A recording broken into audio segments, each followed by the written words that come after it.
पति के जीवित होते हुए भी तीन तीन तथा कथित देवताओं के साथ संबंध बनाया आपने। बस करो, ये मेरी माता है।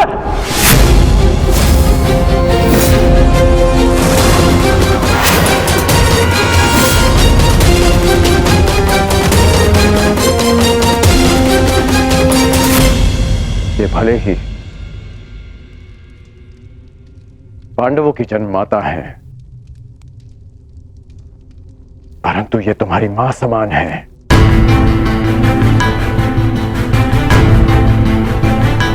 ये मेरी मां समान है। माता शत्रु की हो या मित्र की, कौरवों की हो या पांडवों की, माता सम्मान की अधिकारिणी होती हैं। हस्तिनापुर की कुलवधू के अपमान के कारण आज ये युद्ध हमारे सामने खड़ा है और आज तुम हस्तिनापुर की राजमाता का भी अपमान करोगे।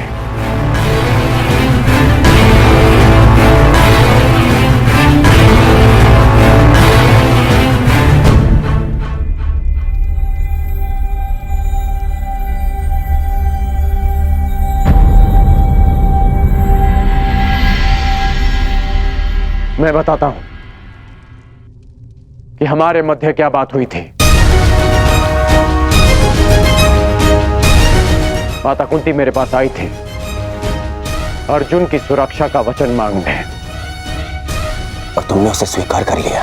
ये स्वयं तुम उन्हीं से पूछ लो। बताइए राजमाता, मेरा क्या उत्तर था?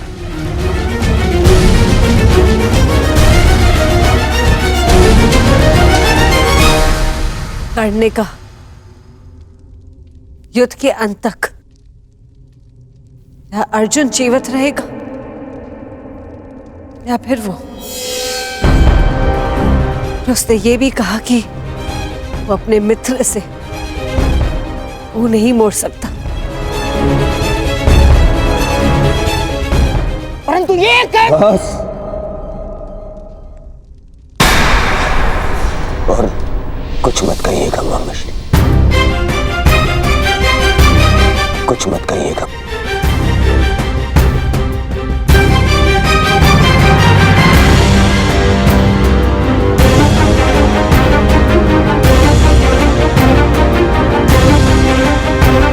क्षमा,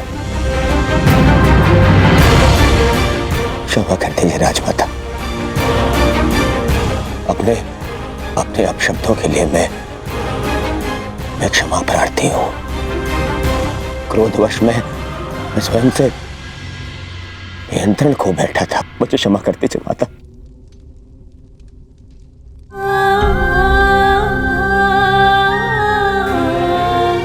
क्षमा कर दीजिए।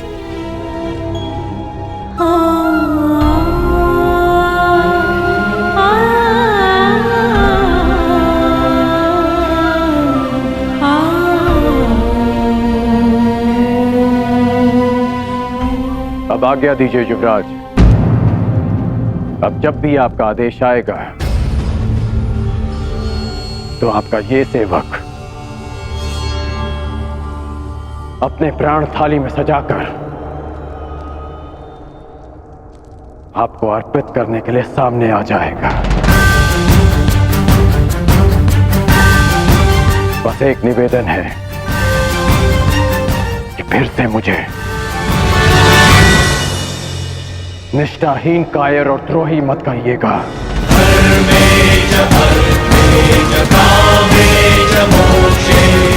आज मैं आपको एक वचन देता हूं युवराज। इस युद्ध के केवल दो परिणाम आएंगे। पहला, इस युद्ध के पश्चात आपके शीश पर राज मुकुट होगा, या दूसरा, इस कर्ण के धड़ पर शीश ही नहीं होगा। आज्ञा दीजिए।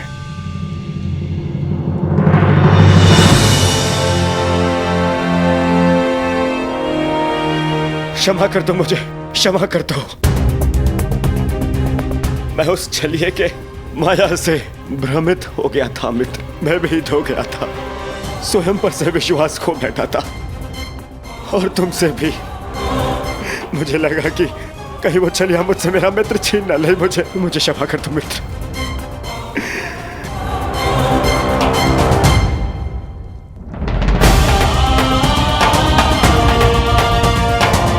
बस मित्र, बस।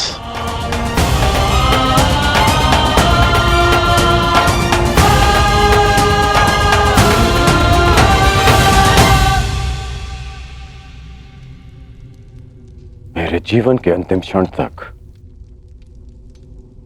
ऐसा नहीं होगा मित्र। तुमसे तुम्हारा मित्र मृत्यु अवश्य छीन सकती है,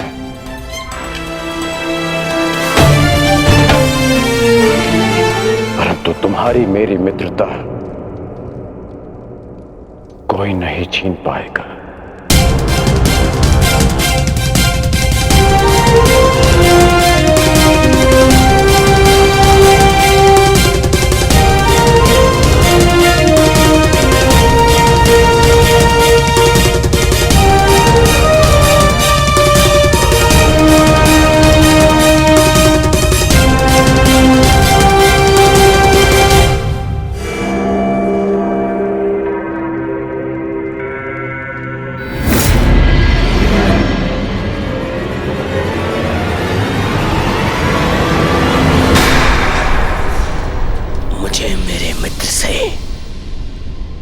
जीवन भर का आश्वासन मिल गया है मामाश्री।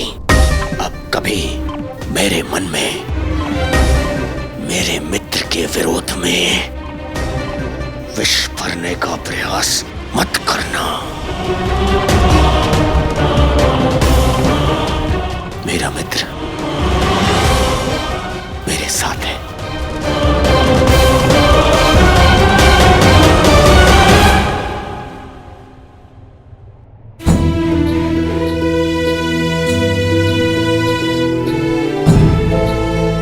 माता शत्रु की हो या मित्र की, माता सम्मान की अधिकारिणी होती हैं। ये भले ही पांडवों की जन्म माता है, परंतु ये तुम्हारी मां समान है, ये मेरी मां समान है।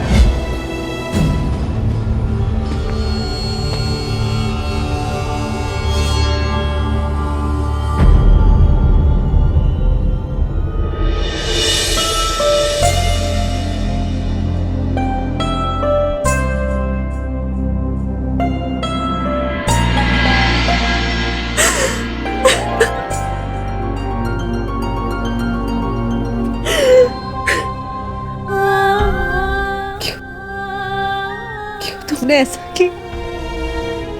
क्यों नहीं सत्य बताया दुर्योधन को? माता अपना कर्तव्य निभाने में असफल रहे, इसका अर्थ ये नहीं कि एक पुत्र भी अपना धर्म भूल जाए। पुत्र होने के नाते माता के सम्मान की रक्षा करना मेरा धर्म था। यदि सत्य सबके समक्ष आ जाता, यदि मैं आपको सत्य कहने से नहीं रोकता, तो केवल आप इस राज परिवार में अपना सम्मान नहीं खोती, अभी तुम्हें भी स्वयं अपनी ही दृष्टि में गिर जाता।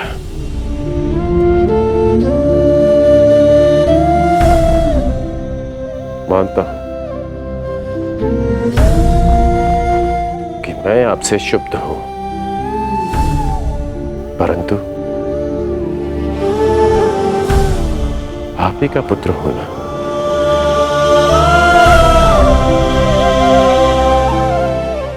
कर्मबद्ध हूं, पर धर्मबद्ध भी।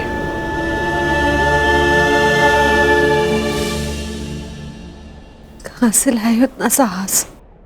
कैसे अर्जित किया इतनी पीड़ा सहने का सामर्थ्य? कैसे आई उदारता तुम्हारे हृदय में? तुम्हारा हृदय तो कहां से भी विशाल है। कौन हो तुम? कौन हो? जन्म से सूर्य पुत्र कौन्तेय। परंतु कर्म से एक सूत पुत्र, आधे कर्ण।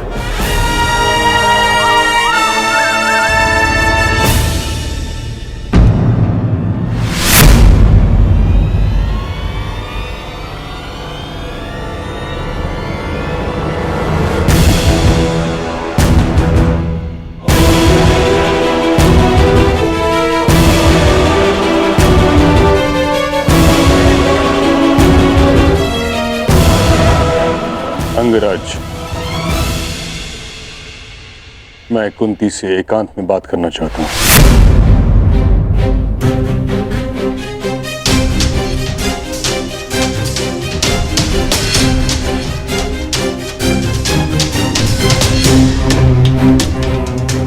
अवश्य।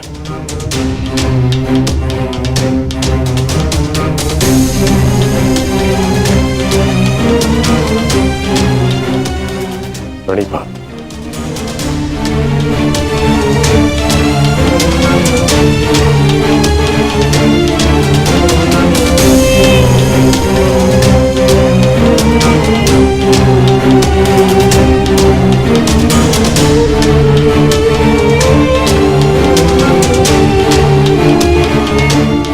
ताजश्री, क्षमा चाहती हूँ।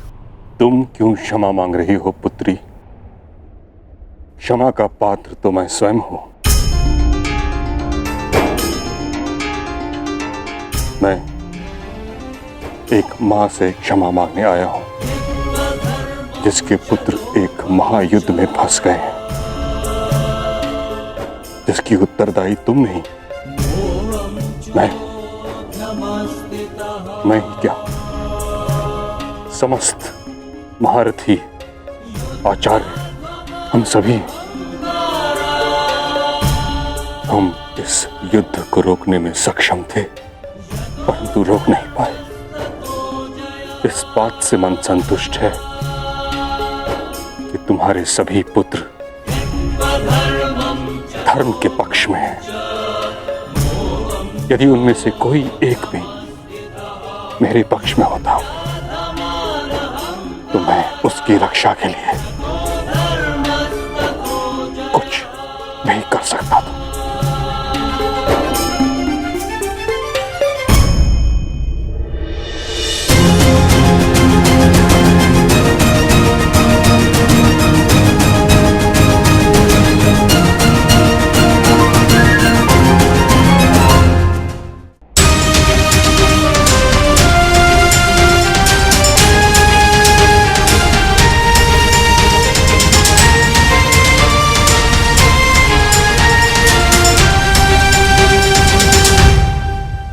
मां प्रेम करती है और पिता न्याय करते हैं। आप तो पिता मां है ताजश्री। मेरे पुत्र अपना न्याय मांगने आ रहे हैं और मुझे विश्वास है जो न्याय संगत होगा पितामह वही करेंगे।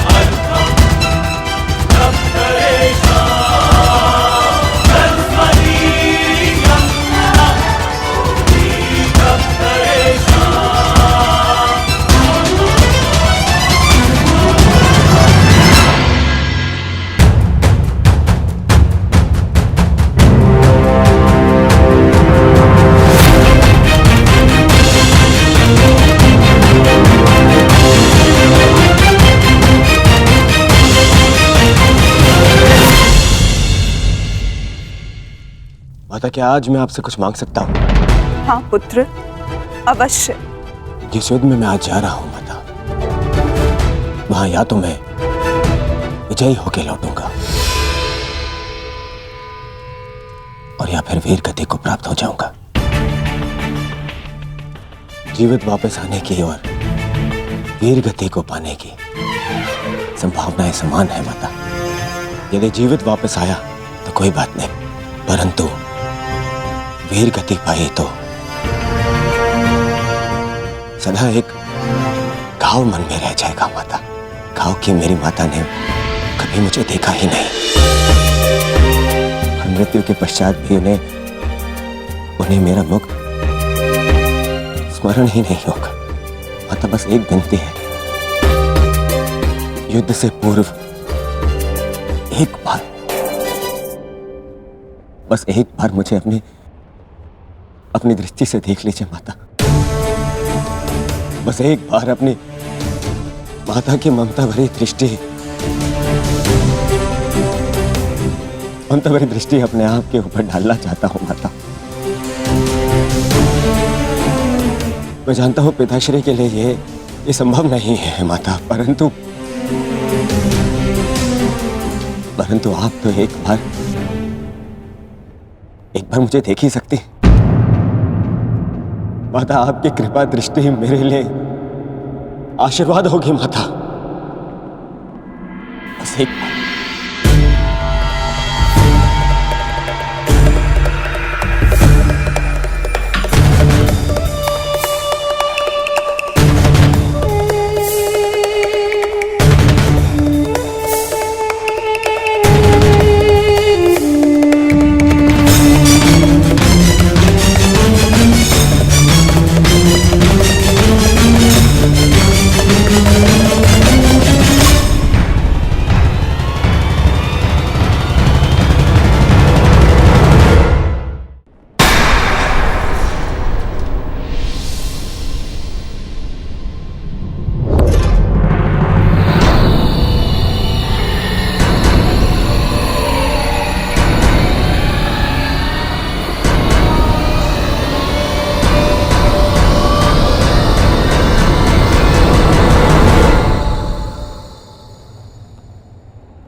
नहीं पुत्र नहीं, अभी सही समय नहीं आया है। परंतु ये माता वचन देती है कि जिस दिन तुम्हें मेरी दृष्टि की आवश्यकता पड़ेगी, उस दिन ये माता अपने पुत्र के लिए अपने पति को दिया प्रण भी भूल जाएगी।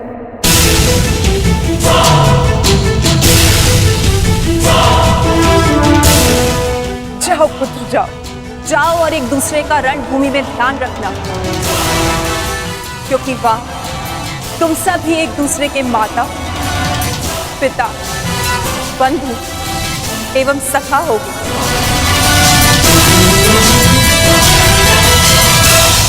अब आज्ञा दीजिए और आशीर्वाद दीजिए। आज मुझे आपके आशीर्वाद की बहुत आवश्यकता है।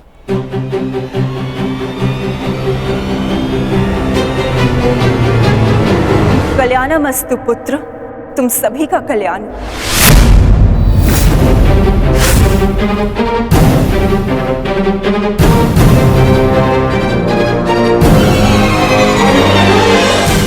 आपने विजयी भव का आशीर्वाद नहीं दिया माता।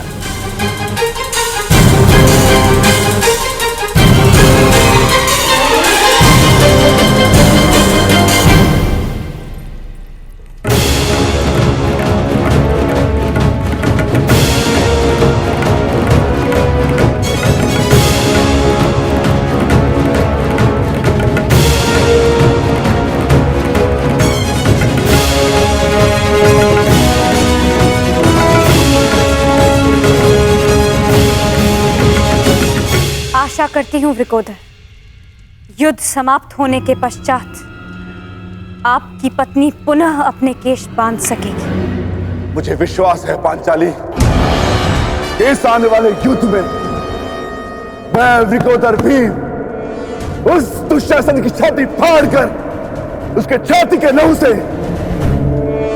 तुम्हारे केश सींच पाऊंगा।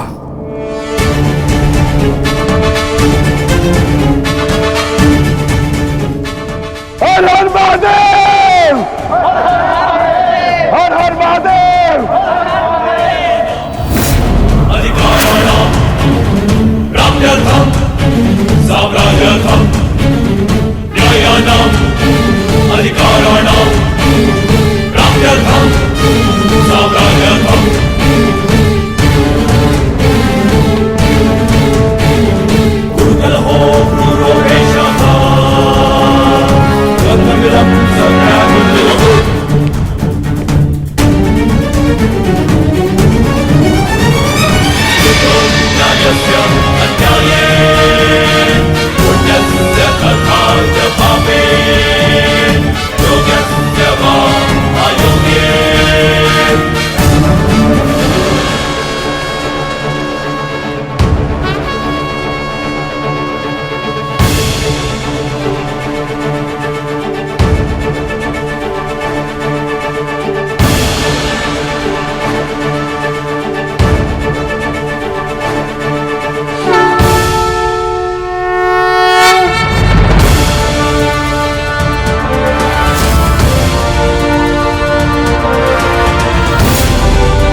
से भेदो अर्जुन।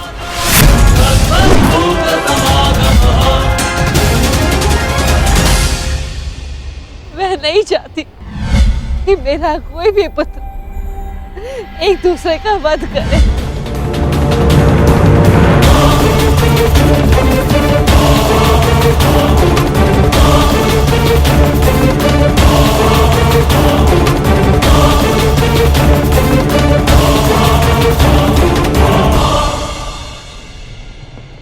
यही युद्ध की विभीषा है।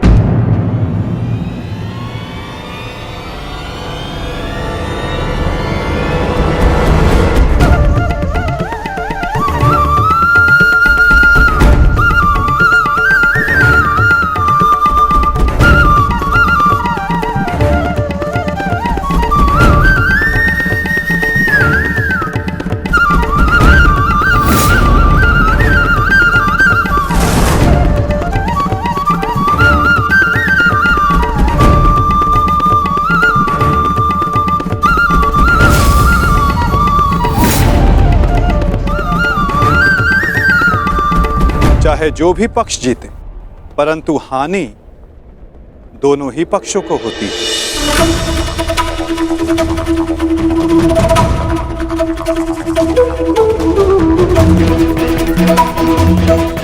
युद्ध की हानि तो उन्हें होती ही जो युद्ध में भाग लेते, और उन्हें भी होती जो युद्ध में भाग नहीं लेते।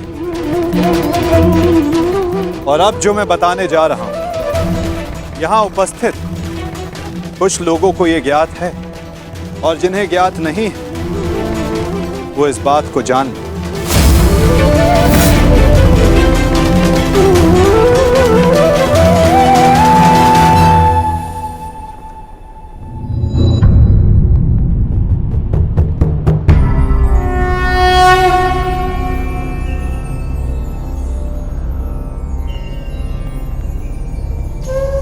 इस युद्ध के लिए ये कुरुक्षेत्र की भूमि उचित क्यों है? सर्वप्रथम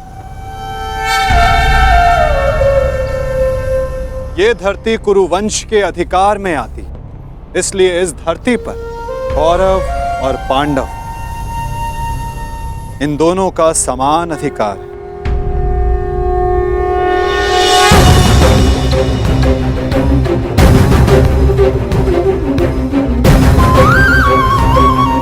ये भूमि, ये पवित्र स्थल देव नदी सरस्वती के दक्षिण और दृश्यवाही के उत्तर दिशा में आता है। ये भूमि, ये भगवान परशुराम के यज्ञ कुंडों से घिरा हुआ है, और उन भगवान परशुराम के 3 शिष्य भी इस युद्ध में भाग ले रहे हैं। महर्षि कुरु ने बरसों तक इस भूमि को जोता और देवों से यह वरदान प्राप्त किया कि जो भी इस भूमि पर मृत्यु प्राप्त करेगा उसे मुक्ति मिलेगी, स्वर्ग मिलेगा।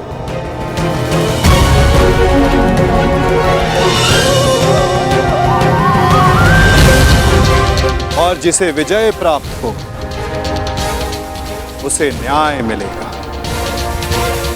ये भूमि न्यायदात्री, पाप नाशिनी है, और ये युद्ध भी न्याय के विजय के, पापों के नाश के लिए हो रहा है। मुझे विश्वास है कि युद्ध का परिणाम चाहे जिस पक्ष में क्यों ना हो, धर्म स्थापना अवश्य हो।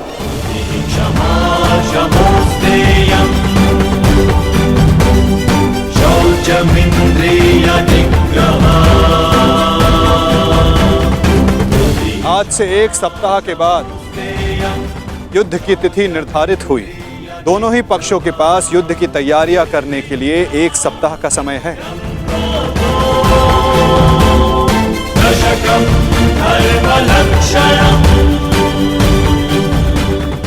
और उसके पश्चात दोनों ही पक्ष यहां पुनः उपस्थित होंगे।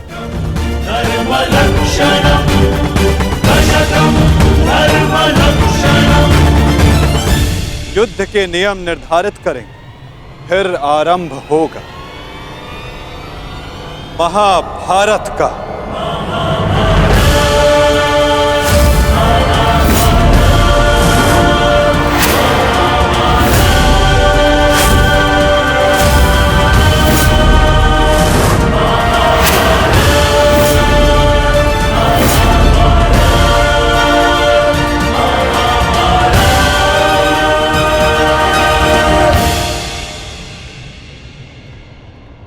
हेलो अर्जुन।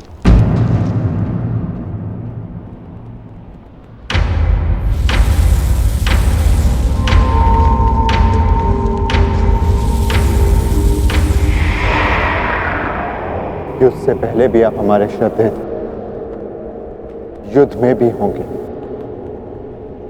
और युद्ध के पश्चात भी।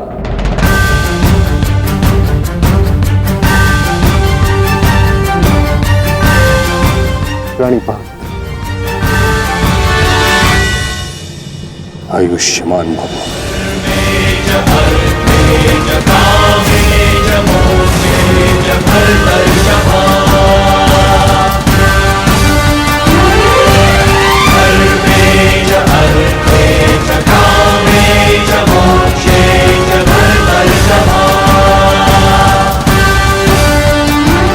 यशस्वी भव।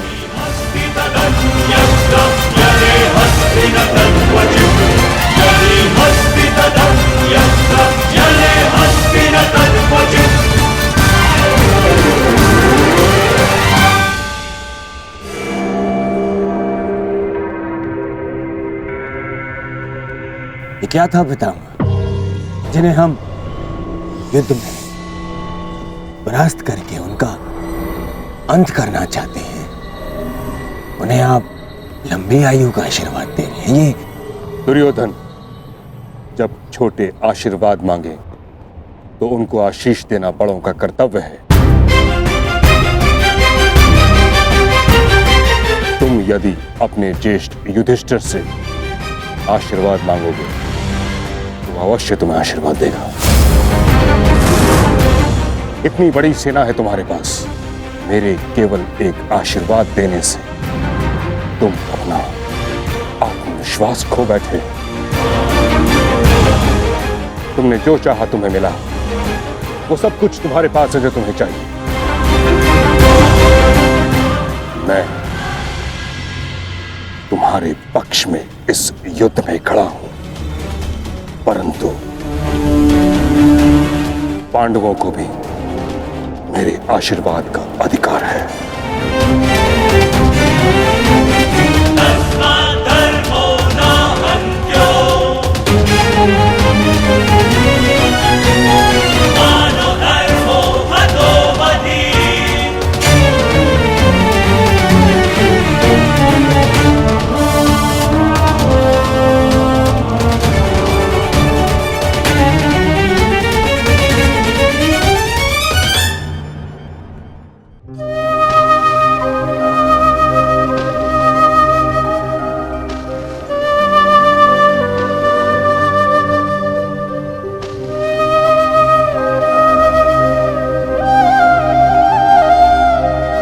माते,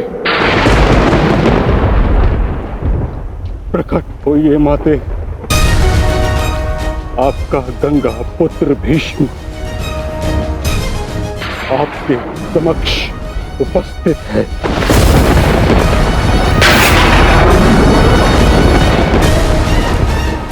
क्या मेरी आवाज आप तक नहीं पहुंच रही? समूचे संसार को अपने जल से शीतलता प्रदान करती हैं आप। आज अपने पुत्र के जलते हुए हृदय को शीतलता प्रदान करिए माते। प्रकट होइए। समझ गया मैं। आप मुझसे रुष्ट हैं, असंतुष्ट हैं। आप कर भी क्या सकती? इस पथ का चयन अपने लिए मैंने स्वयं किया, यही मेरा दोष है। मेरा दोष वो प्रारब्ध है जिसने मुझे इच्छा मृत्यु का श्राप दिया है। मेरा दोष मेरी वो प्रतिज्ञा है जिसे मैं तोड़ नहीं सका।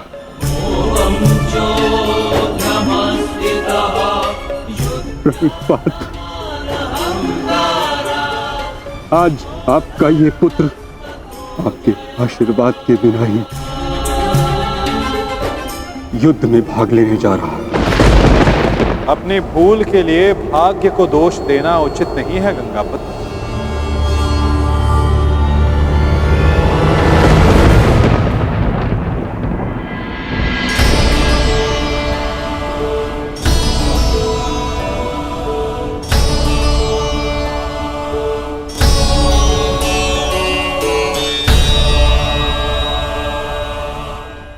एक योद्धा को इस अवस्था में देखना भी तो उचित नहीं वासुदेव।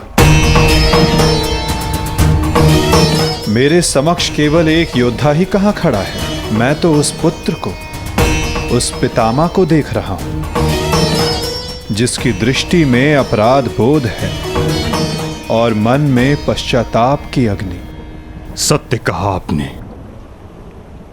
आप एक योद्धा को नहीं, एक अभागे को देख रहे हैं। मुझसे बड़ा अभागा इस संसार में कौन होगा। एक ऐसे युद्ध में भाग लेने जा रहा हूं जहां मेरे ही वंश के लोग एक दूसरे के रक्त के प्यासे हैं। भाइयों में प्रेम की जगह प्रतिशोध है, अहंकार है। बाण किसी ओर से भी चले, छाती मेरी ही छलनी होगी। रक्त किसी का भी बहे, हृदय मेरा रोएगा और मैं इस अनर्थ को रोकने के लिए कुछ भी नहीं कर सकता। जब आप रोक सकते थे तब आप मौन रहे गंगापुत्र।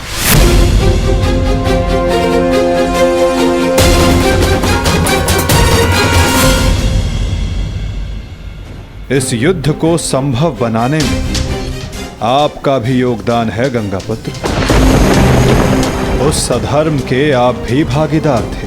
भागीदार नहीं वासुदेव, विवश था मैं अपने वचन से, अपनी प्रतिज्ञा से बंधा हुआ था। आपकी प्रतिज्ञा हस्तिनापुर के सिंहासन की रक्षा करना थी और हस्तिनापुर एक वस्तु, एक राज्य नहीं, एक सोच थी जो भारत में धर्म का उदय कर रही थी। वचन या प्रतिज्ञा कभी उस कारण से अधिक बड़ी नहीं होती जिसके लिए प्रतिज्ञा ली गई है। आपकी प्रतिज्ञा का कारण था हस्तिनापुर की सुरक्षा, अपने वंश का यश, और आज आपकी प्रतिज्ञा हस्तिनापुर को, आपके वंश को कहां ले आई है गंगापुत्र? आपने हस्तिनापुर को ऐसा राजा दिया जो अपनी ही प्रजा के अश्रु नहीं देख सकता, ऐसा युवराज दिया जो अपनी ही भ्राताओं की संपत्ति से द्वेष रखता है। आपके इस वचन ने एक स्त्री का भरी सभा में सबके समक्ष मान मर्दन होने दिया। माता पिता अपनी संतान को वचन देते हैं कि वो उनका साथ देंगे, परंतु अपनी संतान को सही मार्ग पर रखना माता पिता का कर्तव्य होता है। यदि उचित समय पर आपका धनुष उठा होता, आपने अपना स्वर उठाया होता, तो आज संपूर्ण भारत महाभारत की चौखट पर ना खड़ा होता गंगापुत्र।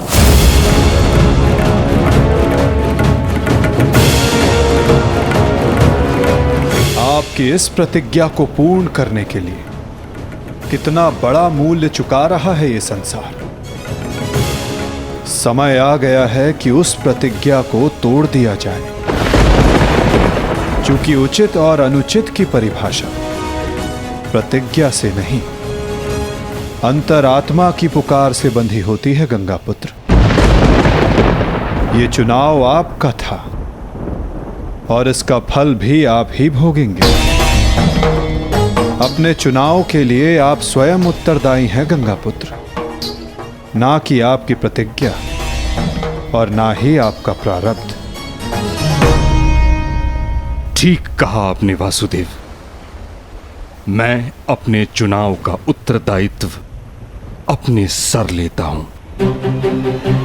मेरा चुनाव है कि मैं अपना वचन तोड़ नहीं सकता। निराशा हुई मुझे ये जानकर। कदाचित इसके लिए पांडव आपको क्षमा कर दे, कदाचित याज्ञसेनी आपको क्षमा कर दे, कदाचित मैं आपको दोषी ना मानूं, परंतु इतिहास आपको इसके लिए कभी क्षमा नहीं करेगा गंगापुत्र।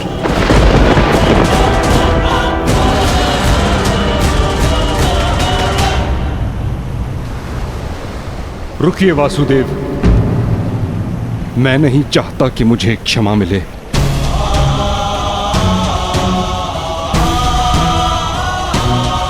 वचन पूर्ण करने का पुण्य मुझे मिले न मिले, परंतु मौन रहने का दंड मुझे अवश्य मिलना चाहिए। मैं अपने निर्णय से असंतुष्ट हूं, परंतु इस बात का मुझे संतोष है कि पांडवों के पास वो अस्त्र है जो मुझे मेरी प्रतिज्ञा और मेरे श्राप से मुक्ति दिला सकता है।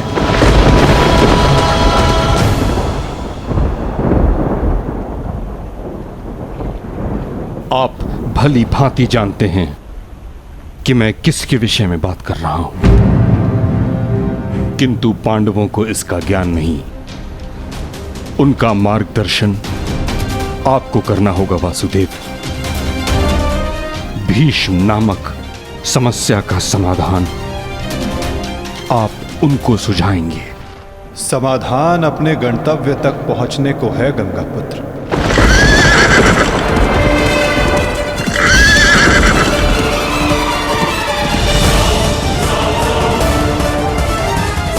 प्रणिपात।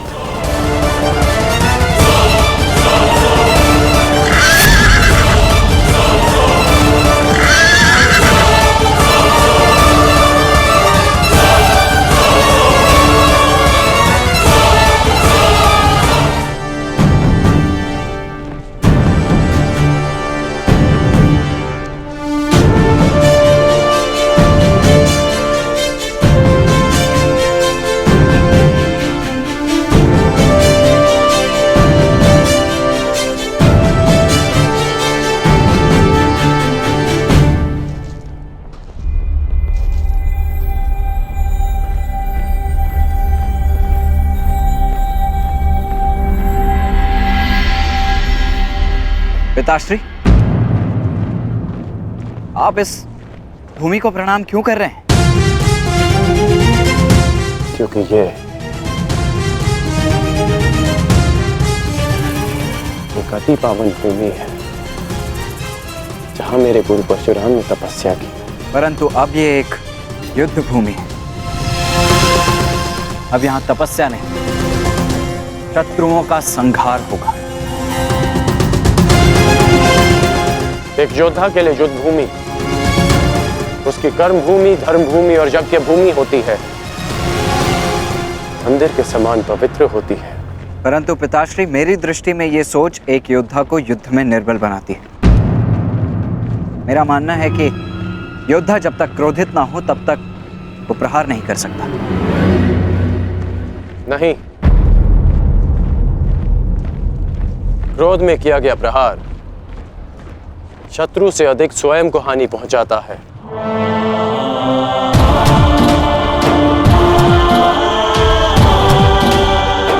परंतु ये तुम्हारा नहीं, तुम्हारी आयु का दोष है। जब मैं भी तुम्हारी आयु का था तो ऐसा ही सोचता था। मेरे भीतर भी यही आक्रोश, यही क्रोध था। परंतु मेरे गुरु परशुराम ने मुझे सिखाया है कि कैसे अपने क्रोध को अपना शस्त्र बना, अपनी दुर्बलता नहीं, कि कैसे शांत मन से उस क्रोध को प्रहार में परिवर्तित करना चाहिए। पुत्र, जब भी शत्रु सामने हो तो दृष्टि में अवश्य क्रोध रखो, परंतु मन शांत रहना चाहिए। परंतु पिताश्री, आज जो मैंने देखा वो तो कुछ और ही था। जब आप पांडवों के समक्ष थे, आपके दृष्टि में क्रोध नहीं था। कोई योद्धा कैसे अपने शत्रुओं को कोमल भाव से देख सकता है?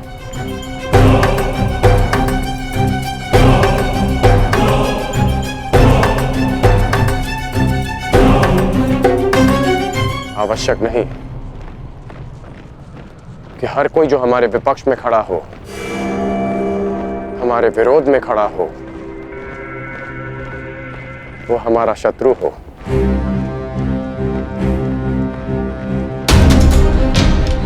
शत्रु हमारे भीतर होता है, जो बीते कर्मों का फल बनकर हमें सर्प की भांति डसता है। इसमें कोई संदेह नहीं कि भीम सबसे बली है, प्रबल योद्धा है, परंतु यह भी निश्चित है कि कुमार धृष्टद्युम्न रणनीति में सबसे कुशल और प्रहार में सबसे गतिमान है। परंतु एक सेना के 2 सेनापति कैसे हो सकते हैं धर्मराज? अब आप ही बताइए कि किसे सेनापति चुना जाए।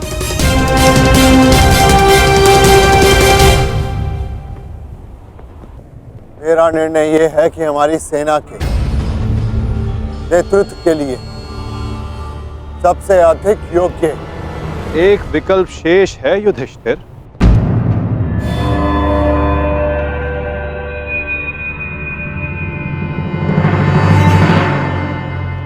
कौन वासुदेव?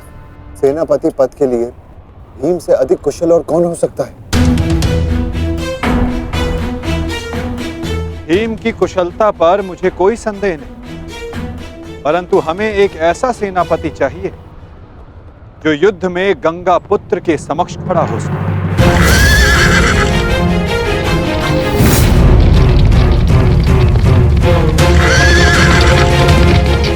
वो जिनके कारण युद्ध में विजय हमारी हो,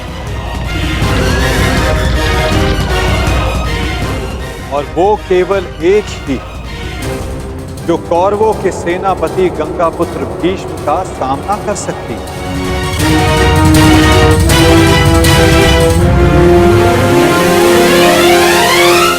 शिखंड।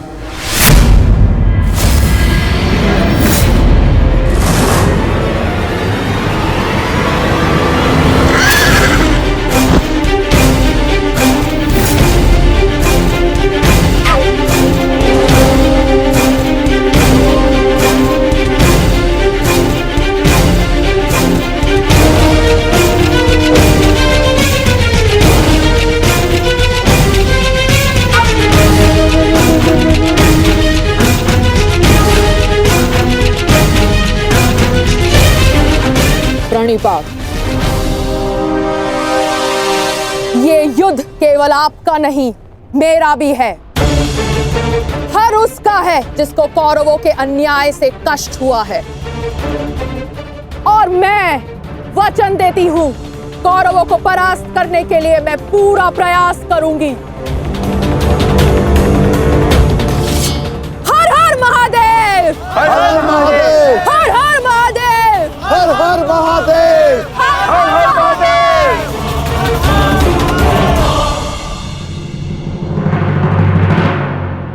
एक समस्या अब भी सामने है वासुदेव। हमारे पास 7 अक्षौणी सेना है और कौरव सेना 9 अक्षौणी। हमें कोई ना कोई समाधान अवश्य निकालना होगा वासुदेव। उन पांडवों के पास 7 अश्विनी सेना है और हमारे पास 9। चिंता करने की आवश्यकता उन्हें है, हमें नहीं। यदि तुम यूं ही बैठे बैठे आनंद मनाते रहोगे ना दुर्योधन, तो शीघ्र ही ये समीकरण बदल जाएगा। ना, मेरे कहने का तात्पर्य ये है कि शीघ्र ही ये समीकरण बराबर का हो जाएगा दुर्योधन। समझ गए? कैसे? मद्रराज शल्य स्मरण है? नकुल सहदेव का मामा है वो, मामा। और हर मामा अपने भांजे के अतिरिक्त और किसी का सगा नहीं हो सकता ना? और ये बात तुमसे अधिक कौन जान सकता है? उसके पास दो अक्षौणी सेना है, दो, और वो भी अति शक्तिशाली। वो यदि पांडवों के पक्ष में चला गया तो पांडवों की शक्ति हमसे अधिक हो जाएगी निश्चित। और हाँ, कलिंग का स्वयंवर तो स्मरण है ना तुम्हें दुर्योधन? शल्य को शत्रु का क्रोध अधिक शक्तिशाली बना देता है, देखा है तुमने? देखा है ना? और हाँ, मैंने तो ये भी सुना है कि शल्य सेना का हर एक सैनिक शल्य की इस विद्या में थोड़ा कम, थोड़ा अधिक कुशल है। ये तो चिंता का विषय है मामाश्री। नहीं होना चाहिए। शल्य को अपने पक्ष में कैसे किया जाए? है, मेरे पास एक योजना है दुर्योधन। मद्रराज शल्य अपने वचन का पक्का है, परंतु चरित्र का थोड़ा सा कच्चा। ये स्वभाव से थोड़े रसिक भी है। तुम समझ रहे हो ना मैं क्या कह रहा हूँ? रसिक है थोड़े से।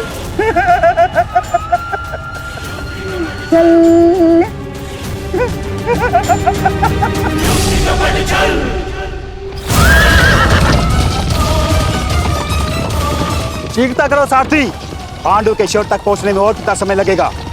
हम शीघ्र ही वहां होंगे महाराज।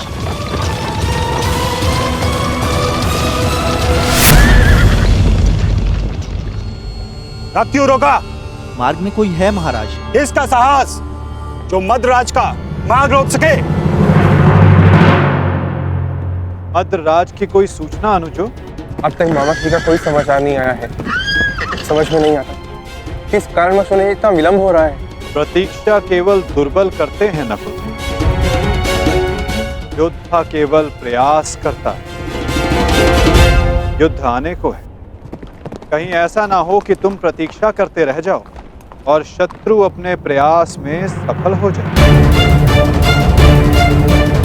अभी युद्ध के नियम निर्धारित नहीं हुए हैं। किसे क्या, कब, कहां, कौन सी अनहोनी हो जाए।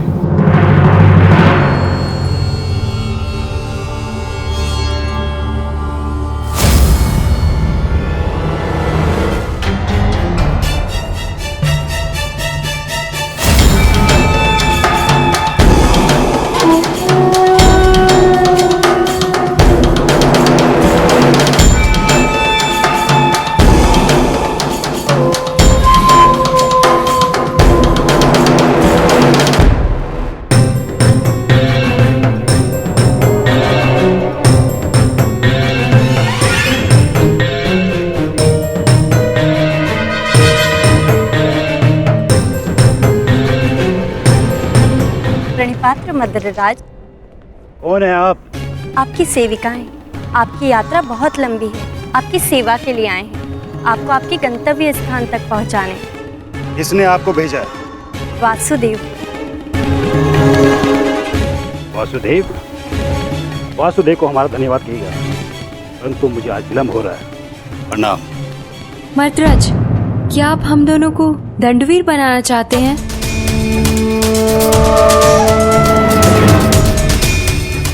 और वैसे भी युद्ध प्रारंभ होने में अभी कुछ दिन शेष हैं।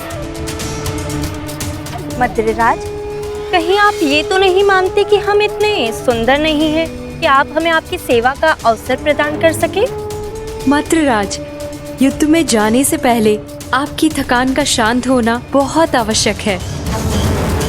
तो क्या आप हमें ये अवसर प्रदान नहीं करेंगे?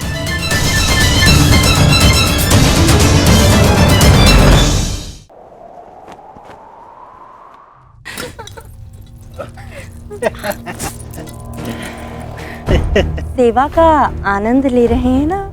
अवश्य। मुझे आशा नहीं थी कि वासुदेव भी इतने रसिक स्वभाव के हैं। महाराज, आपका ये पात्र मदिरा से रिक्त क्यों है?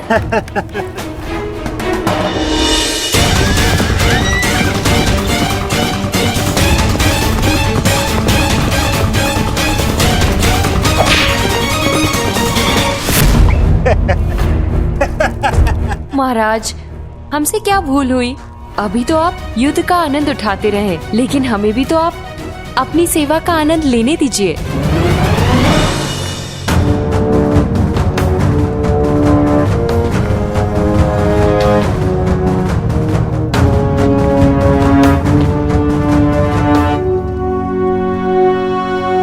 प्रणिपात मद्रराज।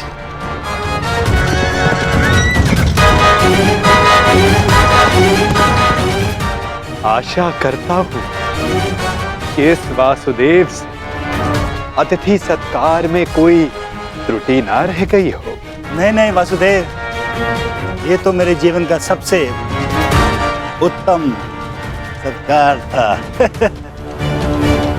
मैं अति प्रसन्न हूँ कि यह युद्ध मैं आपकी तरफ से लड़ रहा हूँ, और युद्ध के पश्चात मैं एक बार फिर से ये सत्कार लेना चाहूंगा।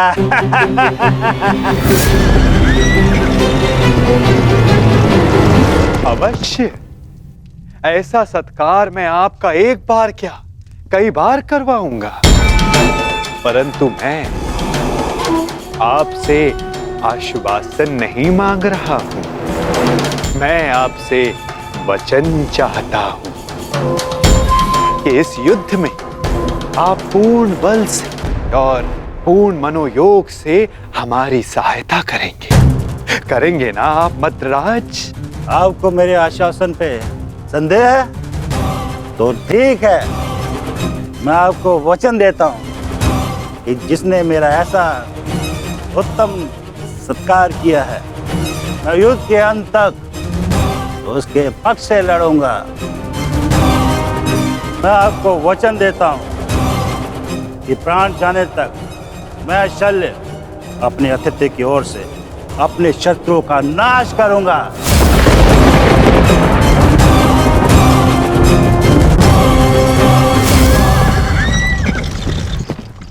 उत्तम, अति उत्तम। धन्यवाद मद्रराज, धन्यवाद। धन्यवाद मद्रराज, धन्यवाद।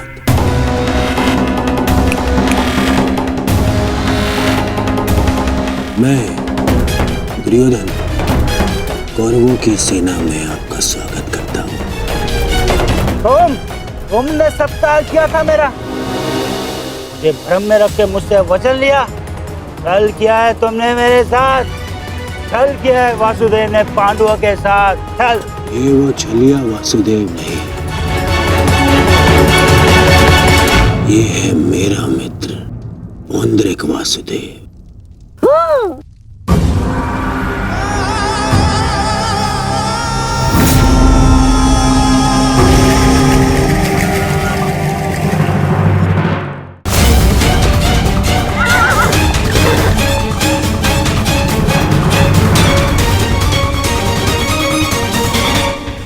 ये मामा श्री की सेना कौरवों के शिविर की ओर क्या कर रही है?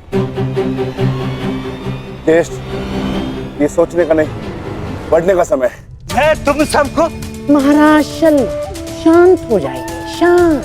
आपने तो वचन दिया है, तो अब आपको कौरवों की ओर से ही लड़ना होगा और युद्ध के नियमानुसार अपने ही पक्ष के योद्धा पर प्रहार नहीं करते मद्रराज, हैं? तो आइए, कौरव दल में आपका मैं शकुनी महारथी शल्य का स्वागत करता हूँ। तुम सब ने छल किया है, छल। देख लूंगा तुम्हें सबको।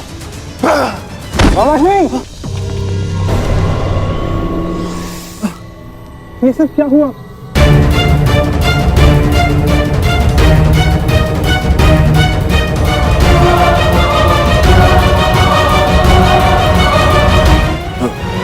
पुत्र नकुल, मैं मगधराज कदाचित हिचकिचा रहे हैं। आओ पांडु पुत्रों, मिलो कौरवों के नए सहयोगी से, महारथी महाराज शल्य से। तुम क्या सुन रहे हो मामाश्री? मुझे क्षमा करें, तुम्हारे मामाश्री के साथ बहुत बड़ा छल हुआ है।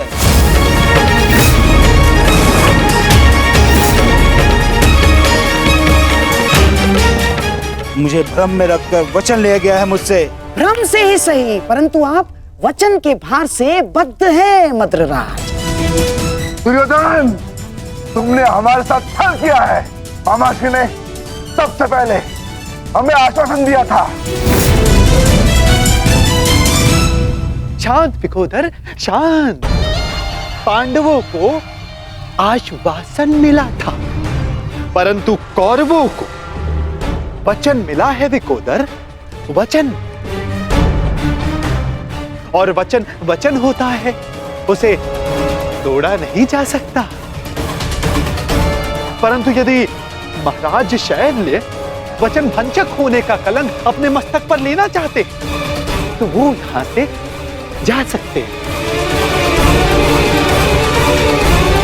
परंतु युधिष्ठिर, तुमने तो इस युद्ध को धर्म युद्ध का नाम दिया है, तो क्या तुम अपने मामा का वचन भंग करने का अधर्म अपने मस्तक पर लेना चाहोगे? बोलो युधिष्ठिर।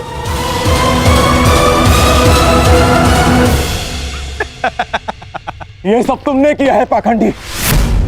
सावधान, सावधान सुन।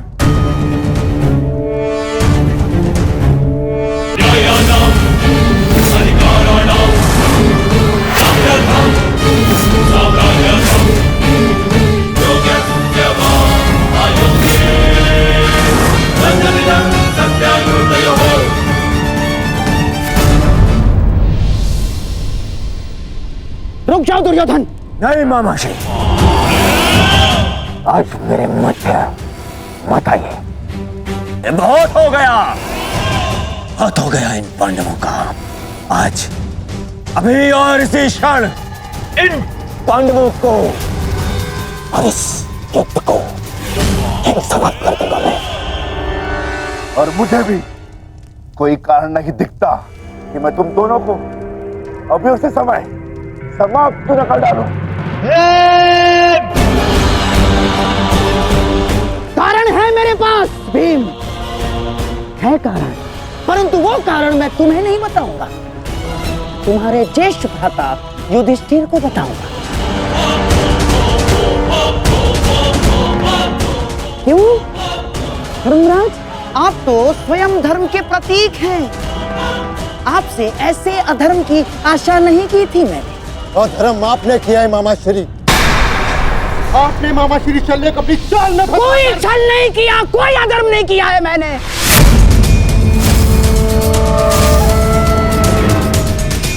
कदाचित आप भूल रहे हैं धर्मराज कि अभी तक युद्ध के कोई नियम निर्धारित नहीं हुए, तो हम पर कोई बंधन नहीं है।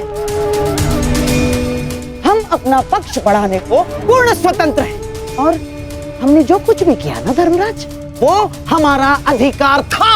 और क्या किया हमने? हैं?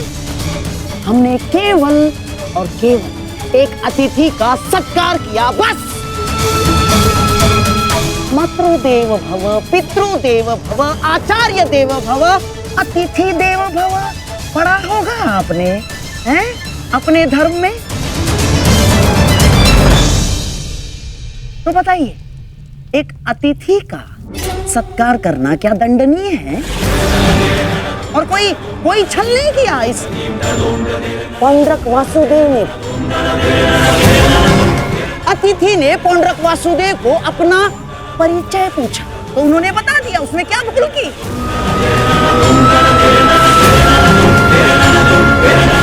और हाँ, आपके मामा श्री शल्य पर हमने कोई दबाव नहीं डाला। ना ना ना ना ना ना, बिल्कुल दबाव नहीं डाला।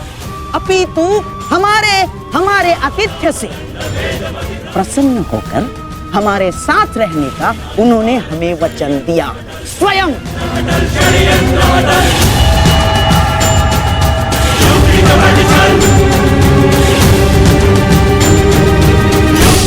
धर्मराज, मुझे खेद है कि आपको मुझे धर्म समझाना पड़ रहा है। आपको क्या आपने धर्म शब्द का उच्चारण किया गांधार राज?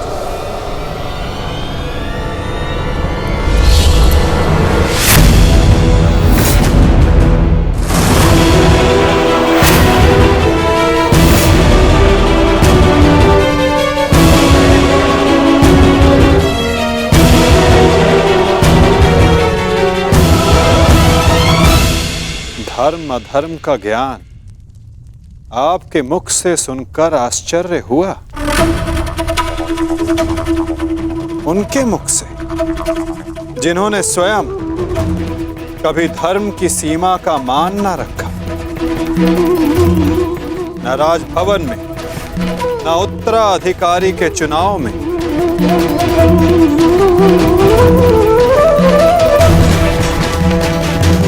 न द्यूत क्रीड़ा में, न दूत के सत्कार में। और आप धर्म की बात करते हैं गांधार राज? इनसे और क्या अपेक्षा की जा सकती है माधव? आज तक अधर्म और छल के अतिरिक्त इन्होंने हमें दिया ही क्या है? अब ये मामाश्री का धर्म है, वो ही बताएंगे कि उन्होंने किस और से युद्ध करने का निर्णय लिया है। मेरा भी तो प्रश्न यही है, परंतु कुछ भी कोई भी निर्णय लेने से पूर्व एक बार तनिक सोच लीजिएगा। हाँ? इस बात का स्मरण रखिएगा कि एक राजा का अपने नियम को तोड़ना अशोभनीय, निंदनीय होता है।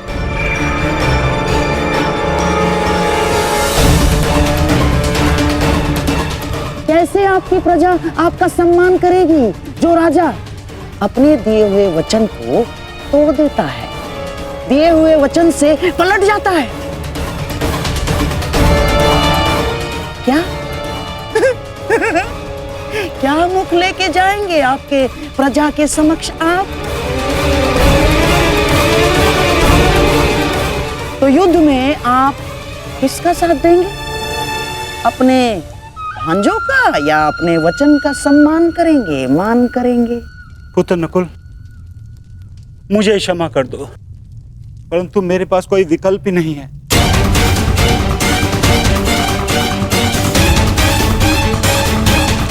मुझे अपने वचन के मान के लिए इन कौरवों का पक्ष चुनना ही होगा।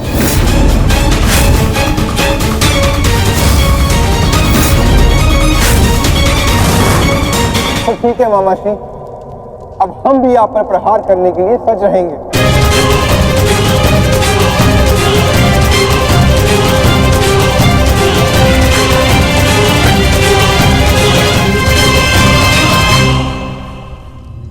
आपको इस निर्णय का गंभीर परिणाम भुगतना होगा, ये मेरी प्रतिज्ञा है।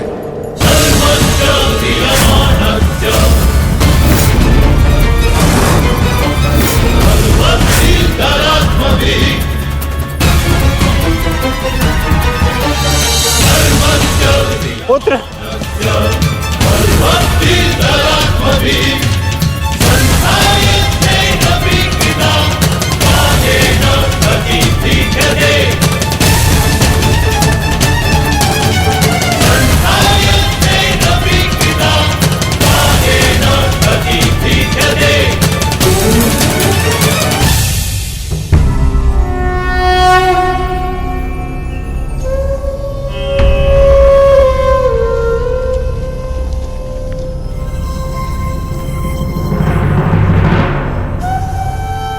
छलिए, तू कहां चल दिया? छलिए कृष्ण,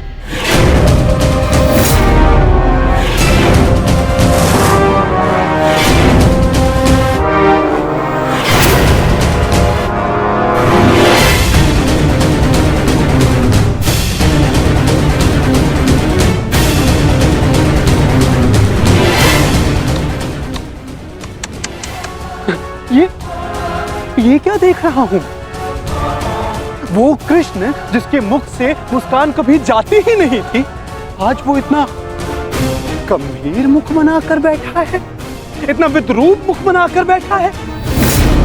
तनिक सोचो, युद्ध के पूर्व ही तुम्हारी ये दशा है, तो युद्ध के पश्चात तुम्हारी कैसे दशा होगी? अब मुझे तुम्हें देखकर क्रोध नहीं आता, दया आती है, दया।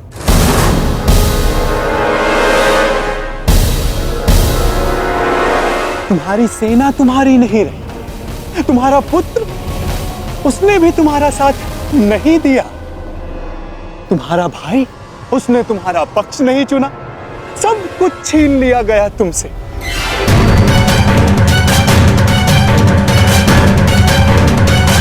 अरे हाँ, मुझे तो अभी स्मरण हुआ, तुम तो बड़ा मायावी बनते हो ना, तो क्यों नहीं रोक लेते ये सब?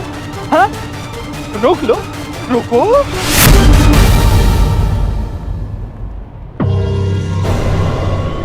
अरे हाँ, विचार करने वाली बात तो ये, जब मैंने तुमसे तुम्हारा सब कुछ छीन लिया, तो तुम उस सुदर्शन चक्र का क्या करोगे?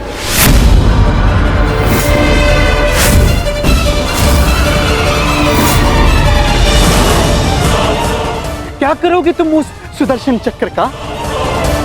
मेरी वस्तु मुझे वापस दे दो, मुझे मेरा सुदर्शन चक्र वापस दे दे पाखंडी कृष्ण। बस पाखंडी, मत भूल तू किसके समक्ष खड़ा है। शांत, शांत बालक, शांत। ये मत भूलो, जब दो महापुरुष अति मानव वार्ता कर रहे हो, तो एक साधारण बाण चलाने वाले को मौन रहना चाहिए।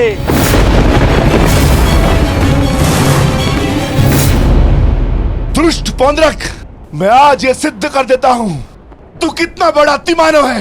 अरे मूर्ख, तू अपनी तुलना वासुदेव से करता है। यदि साहस है तो आ और आके मुझसे युद्ध कर।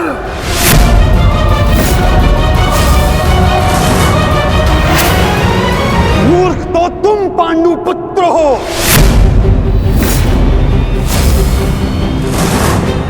जो ये कभी नहीं समझ पाए कि कोयला कौन है और हीरा कौन, स्वर्ण क्या है और ताम्र क्या है। तुम सब अपनी आंखें खोल के देखो, ये जो तुम्हारे समक्ष खड़ा है, ये छलिया है, और मैं ही हूं वास्तविक वासुदेव, पौंड्रक वासुदेव, महाशक्तिमान, महाबलशाली। इस सृष्टि का वास्तविक रचयिता मैं ही हूं।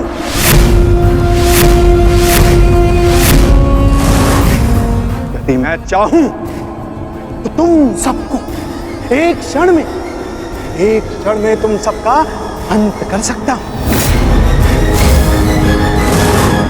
इसलिए मुझे मेरा अस्त्र उठाने के लिए पौंड्रक,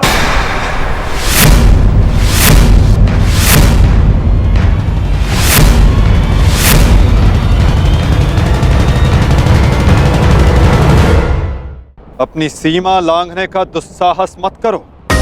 मैं तुम्हें पहले भी चेतावनी दे चुका हूं और आज अंतिम चेतावनी देता हूं। मुझे वो करने के लिए बाध्य मत करो जिसके पश्चात तुम्हें पश्चाताप करने तक का अवसर ना मिले।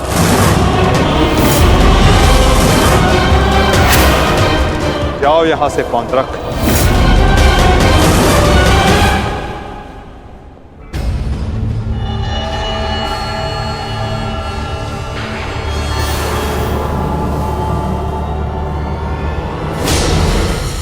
अवसर तू मुझे देगा, मुझे, वास्तविक वासुदेव को, पौंड्रक वासुदेव को। अवसर तो मैं तुझे नहीं दूंगा।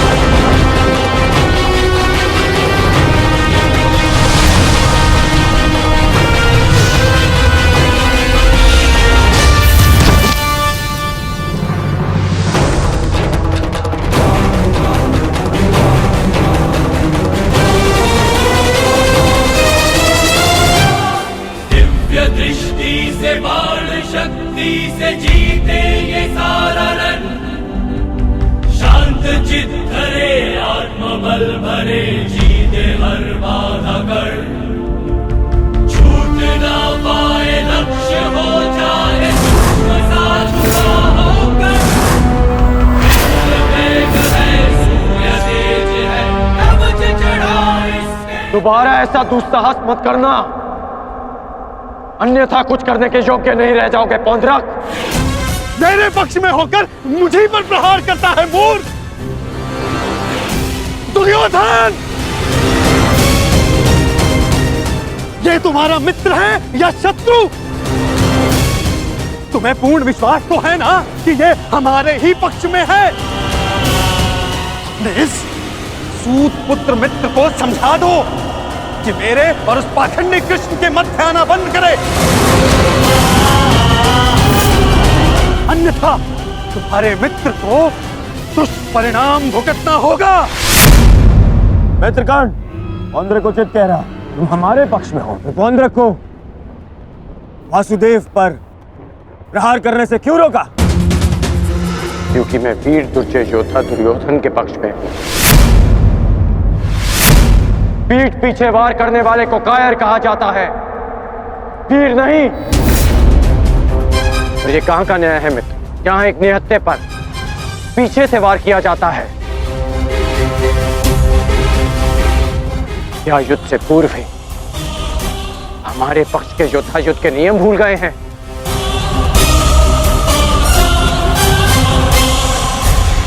तुमने ऐसा सोचा भी कैसे? तुम इस भांति वासुदेव को वश में कर लोगे? सत्य को पहचानो मित्र, अपने नेत्र खोलो। नेत्र तो तुम्हारे बंद है मित्र। ये छलिया कोई अवतार नहीं, केवल मायावी। शांति सभा में जो कुछ भी घटित हुआ केवल इस छलिए की माया थी, माया थी वो।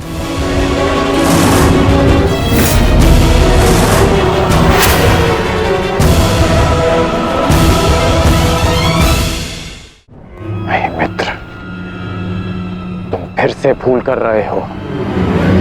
भूल तो दुर्योधन ने किया, तुझे अपने पक्ष में रखकर विश्वासघाती। सत्य का ज्ञान तो तुझे नहीं है, तू अपने नेत्र खोल के देख। दुर्योधन, ये विश्वासघाती इन पांडवों के साथ और इस छलिए कृष्ण के साथ जाकर मिल चुका है। छलिए कृष्ण की वाणी बोल रहा है, उसके वश में है ये। अपने कर्मों को वश में ना रख पाए, परंतु अपने शब्दों को विराम लगाओ पौंड्रक।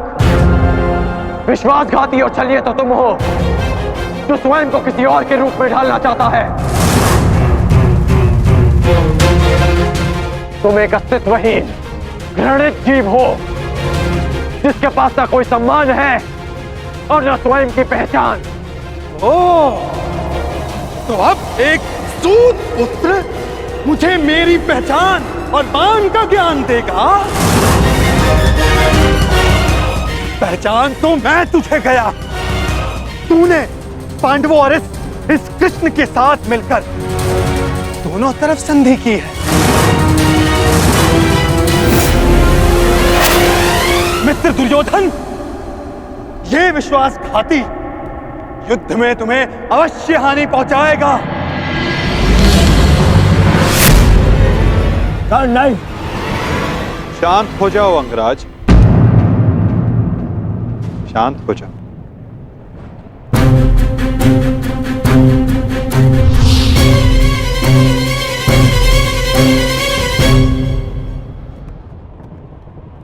उचित ही तो कहा था पौंड्रक ने। आज मेरा हर अपना, मेरा हर संबंधी मेरे विपक्ष में खड़ा है,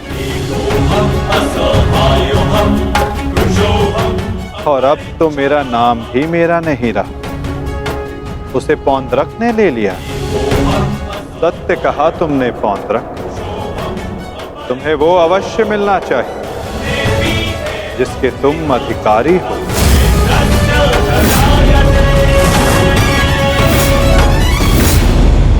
अद्भुत कृष्ण अद्भुत, आज प्रथम बार तेरे मुख से सत्य निकला है छलिए। तो अब मुझे वो सुदर्शन चक्र दे दे जिसका वास्तविक अधिकारी मैं हूं। दे मुझे वो सुदर्शन चक्र। ठीक है पौंड्रक, मैं इसी क्षण दोनों पक्षों को साक्षी मानकर तुम्हें वो देता हूं जिस पर तुम अपना अधिकार समझते हो।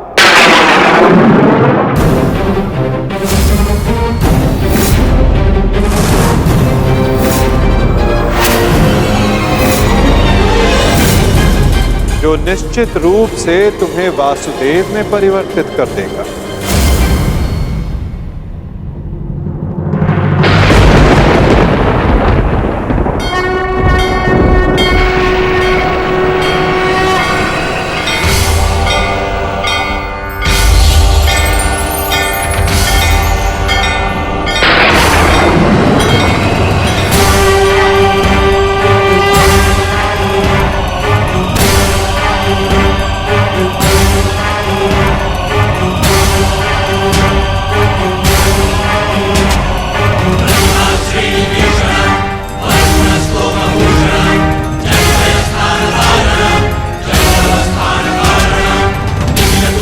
ये लो पौंड्रक, वो अस्त्र जिसका वास्तविक वासुदेव के पास होना अनिवार्य है।